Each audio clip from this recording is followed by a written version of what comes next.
Allora, rapidissime perché il tempo vola. Vediamo un'altra slide che così la possiamo commentare rapidamente insieme per dare un po' il profilo di tutta la ricerca che è stata condotta dallo SPCGL, che secondo me è molto interessante e poi sulla quale bisognerà lavorarci.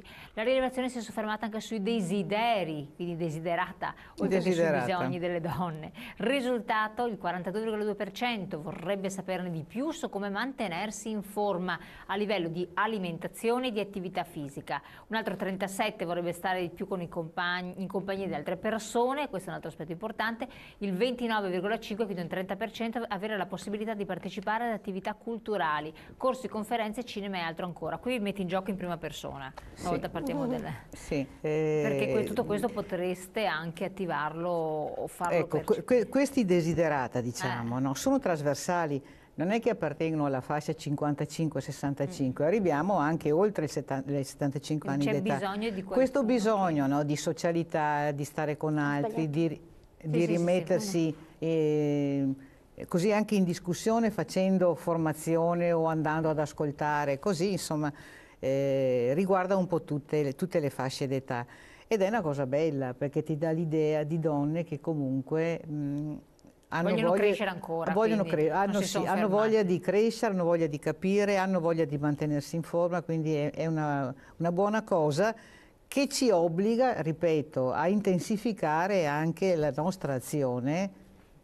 Facciamo molte attività in questa direzione, ma intensificarla e soprattutto a chiedere attenzione, ripeto, alle istituzioni, alle associazioni. In questi ambiti qua, a parte la prevenzione, ben poco fanno, quindi vi stimola molto questo, perché ad esempio attività collettive stimola le associazioni a noi vicine, tipo l'Auser, insomma un'associazione di volontariato, perché poi sono questa associazione che più fa attività, offrono tanti spunti culturali con l'università. Perfetto, guardiamo l'ultima slide, le ultime slide che ci sono, che così ci possono aiutare ancora a comprendere meglio, quindi tanto i bisogni quanto i desideri, e poi i profili delle donne pensionate in Veneto quali sono? Da questi dati praticamente abbiamo provato a ricavare dei profili per fasce di età, no? Quindi le conclusioni che avete conclusioni sarebbero, no? Quindi c'è il profilo della pensionata veneta dai 55 ai 64 anni,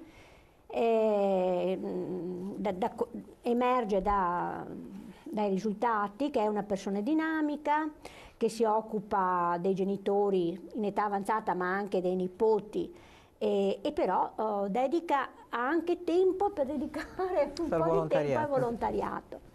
È, secondo quello che emerge, una pensionata in gamba che sa affrontare le difficoltà in modo sereno. Ma siamo nella fascia 55-64 anni. 65-79. Dai 65 ai 69 invece è ancora molto attiva, comunque la donna pensionata svolge volontariato, e qua lo vediamo che lo fa quasi sempre, ma ha qualche problema, comincia ad avere qualche problema di salute.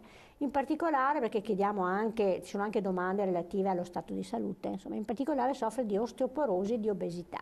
Perfetto, teniamo sempre la slide che così possiamo vederla. Quindi fino alla fine. Fa comunque prevenzione, quindi partecipa agli screening, si controlla regolarmente ed è curiosa e vuole sapere di più sugli stili di vita, sull'alimentazione e quant'altro, per poter affrontare meglio queste prime difficoltà. I momenti però più duri, dice, sono quelli legati ai lutti, alla malattia di persone care, mentre la solitudine la solitudine viene sofferta molto, e anche la relazione con figli e familiari.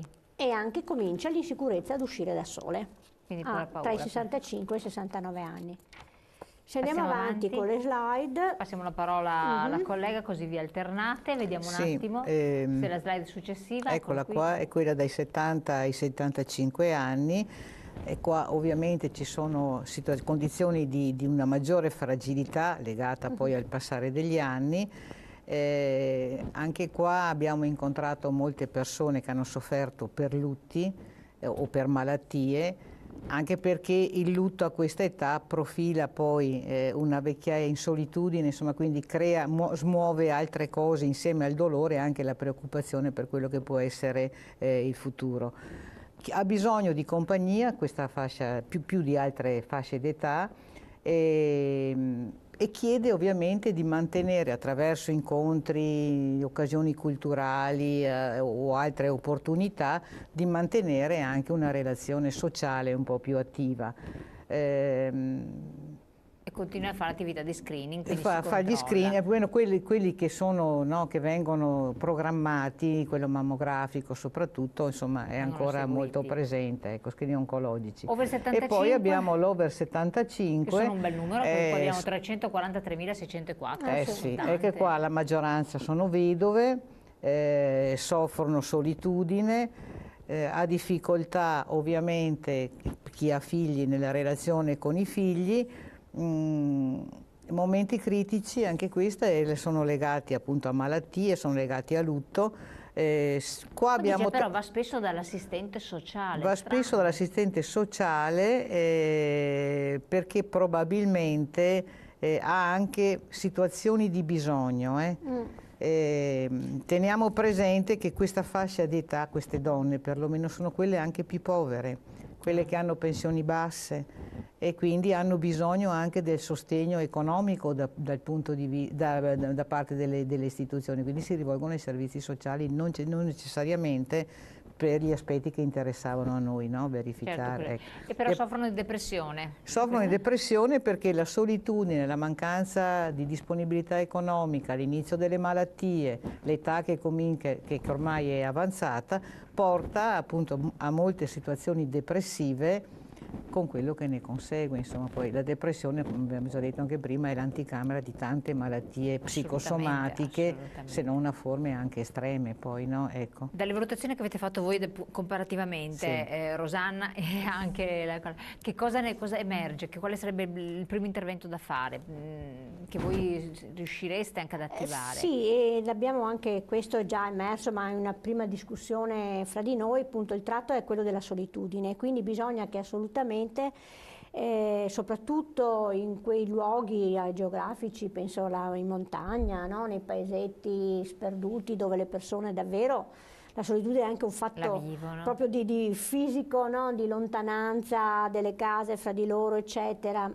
Però anche nelle grandi città come nei capoluoghi che il comune intervenga con azioni mirate per coinvolgere, per far emergere, insomma, quindi punti di incontro, di ritrovo, non occorre tanto. Punti di ritrovo, ma anche attenzione, monitoraggio, sorveglianza, mi viene da dire, no? Certo. Rispetto alle persone che vivono da sole, poi fisicamente. Il fatto di non sentirsi soli e abbandonati, quindi questo è fondamentale. Certo. Rapidissimo, per voi che cosa invece? No, le valutazioni sono queste, insomma, trovare per quello che ci compete, che riusciamo a fare, tutti i modi possibili per dare delle risposte, per dare appunto un senso anche di partecipazione a queste persone.